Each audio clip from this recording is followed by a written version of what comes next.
All right. In case we clip this, I'm going to try really hard because Andrew Yang fans do not seem to have, in general, a very well-developed sense of humor. So I'm going to try not to make any jokes about Andrew Yang. Although I don't think that the jokes that we've done have been particularly cutting or nasty. And nothing that we have said about Andrew Yang is predicated on a personalized premise about the guy. I have no idea what his intentions are. He could be a very nice guy. My problem is that offering $1,000 a month as an opt-in system could prove to be devastating for people who rely on serious benefits. It will have a long-term encroaching effect on all universal systems of welfare.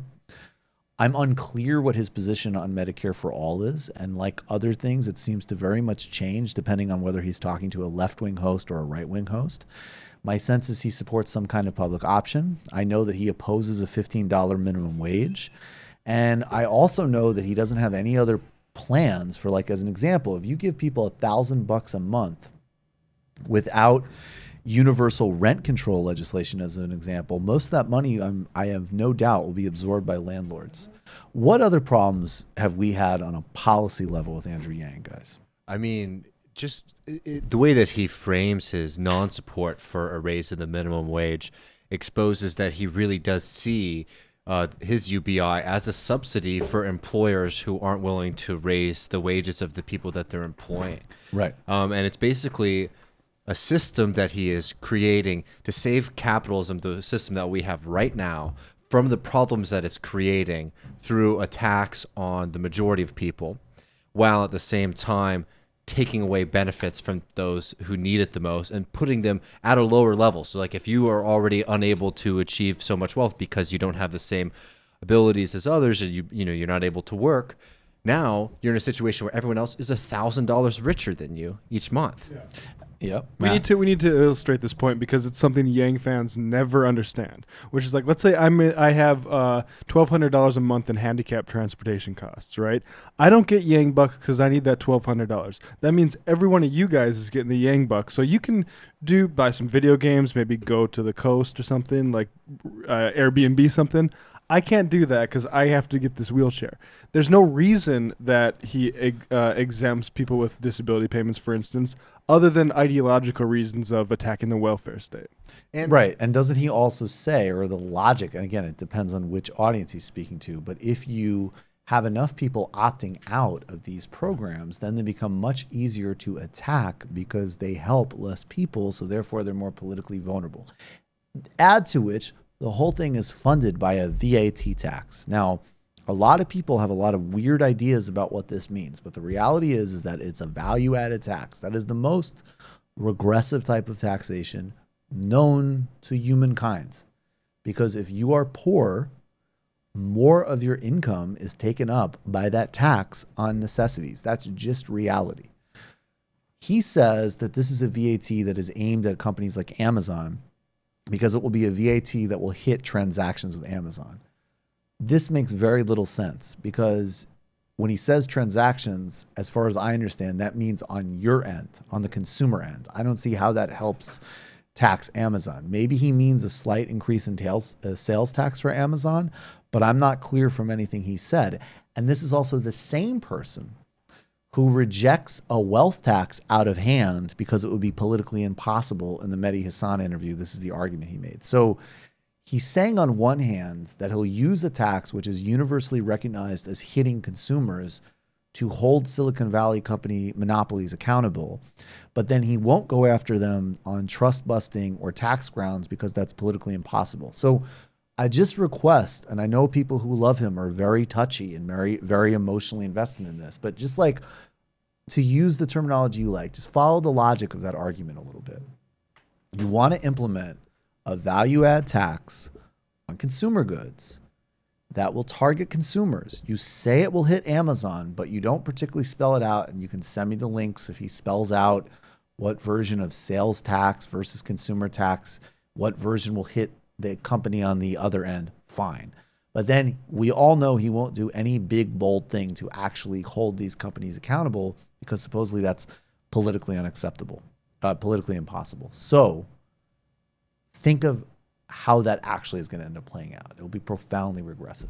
And just to hit one more point about this subsidy for employers, think of a company like Walmart, right? Walmart, pays their employees poverty wages that they have to use government programs to get by. Under Yang bucks, for example, if you got, let's say, $800 a month in food stamps, you would pick to take his UBI over that.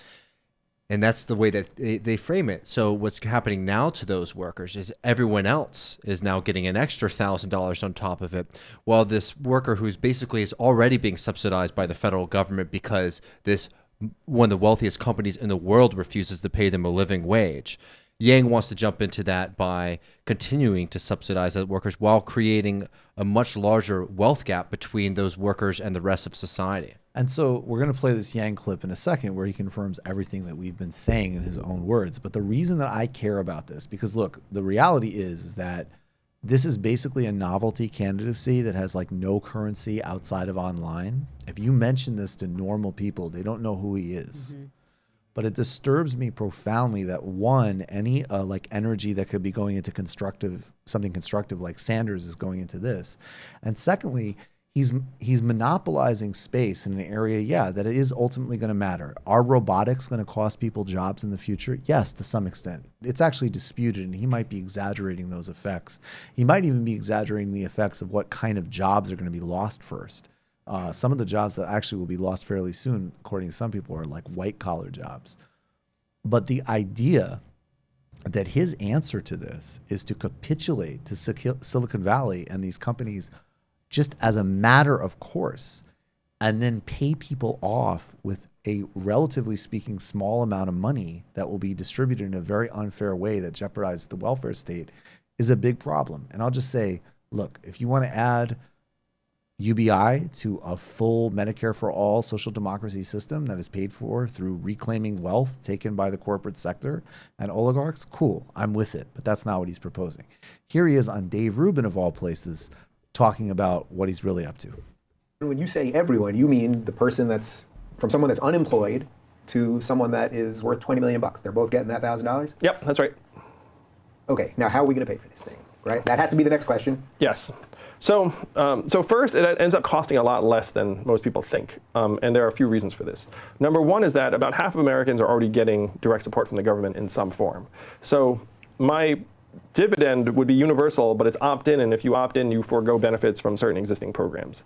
So the headline cost goes down a lot very quickly. So this is like someone that's getting some other social welfare or something, and then if they choose to take the UBI, so like what type of thing would they lose? Like food stamps or like? Yeah, so it's food stamps, housing subsidies, fuel subsidies, right.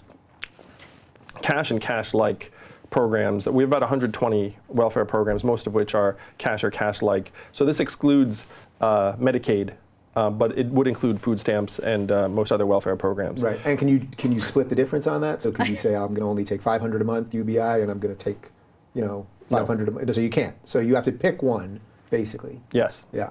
And so I've talked to people who are on various welfare programs, and they love the idea of getting $1,000 unconditional because they dislike case manager. I'm sorry. They like it, and he's going to go and just list these bureaucratic I love that idea, Mike. Yeah, it's just a great idea.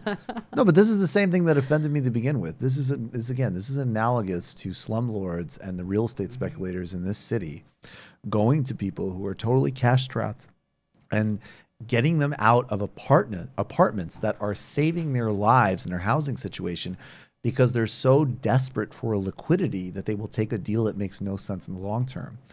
If on balance, your life is just barely getting by through a fusion of these services, you will lose on net $1,000 in cash, but you will be very tempted to take it because you're cash poor. Mm-hmm. It's an extraordinarily manipulative idea, and that might not be his intention. He might be a wonderful guy, but those are the implications. That's the reality of what this policy does. And this is the reality about UBI that we've all been talking about before we knew who Andrew Yang was. Right. Like 3 years ago, we were having this exact discussion. Like, hey, a UBI might come down the pike. If it looks like this, it's bad. And it looks like this. Exactly. So let's finish this out. Programs, and they love the idea of getting $1,000 unconditional because they dislike the case manager, the reporting requirements, everything else. And so you can reduce the enrollments in our existing program significantly. And it brings down the headline cost very quickly, because if someone's already getting $700 in benefits, then the cost is $300 instead of $1,000. Do we have good accounting numbers on actually how much people are getting? Like, I'm going to guess that a certain amount of people, it may be one thing for food stamps, but when you talk about housing subsidies and things like that, that has to be way more. I mean, the one that I always use is that my sister and her husband live in New York City, struggling to get by. They both have full-time jobs, 2 kids. You can imagine how expensive schools are, and just living in Manhattan and the rest of it. And half of their building is market price and half is rent subsidized. And then what happens is, and I know you know this, is that generation after generation live in the same apartment then for $400. Okay. So, wow. That's Dave's only ability to understand anything has to be mediated through having a sister. But, look, so what is he saying there? He's talking about a gradual hollowing out of those vital programs in exchange for a cash transfer, which will be a net loss for a lot of people. Now, if you're middle class and you're concerned about this, I'll stop in a second, but I just want to say, one, advocate and go to Bernie Sanders and go to, a good candidate like him and say, look, I get that the Yang thing is bullshit, but I'd like you to order, on top of everything else, as we reclaim money from the oligarchic class, hit people with a UBI. Great. If that's an add-on to everything else and not a substitution for, excellent.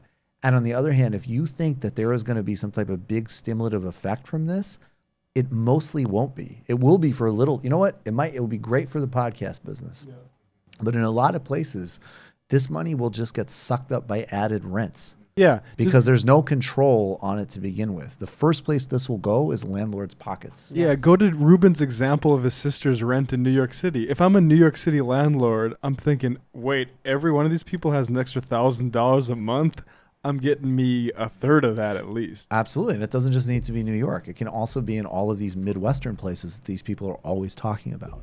And it's just like, you look at, when we're talking about rents, for example, the problem with rents in the United States is that the value that you have to pay to your landlord is based on the speculative value of the property itself, which is a capitalism problem, which has created a very unsustainable system in the United States where people can't afford to live really anywhere. So worry about capitalism, not robots. And if we had a different economic system, these innovations would be freeing up your time and creating broad stakeholder value, not threatening the little meager livelihood you have to begin with. And that's all Andrew Yang is saying. Like, look, do you want a future where the argument is between Peter Thiel saying that there should be private armies of robots that kill poor people on the street, or like the Salesforce guy saying, oh, let's give them a little cash transfer?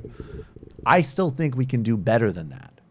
So that's why I'm very skeptical of Andrew Yang's incredible shrinking of our political horizons. I still think and hope that we don't let the tech world dictate future policy that way too. I would share that hope, Alyona.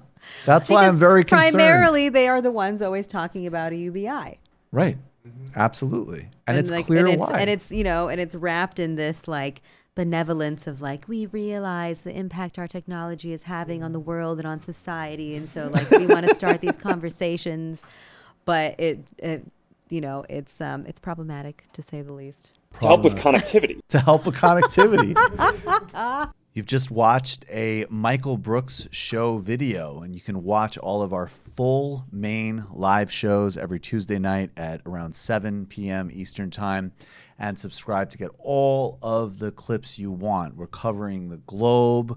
We're focusing on international relations, the intellectual dark web. We're having fun. We're doing deep dives with a lot of amazing guests. Of course, become a patron for the whole thing at patreon.com/TMBS, or subscribe to this YouTube channel and help us keep growing and get that content out there. Subscribe below.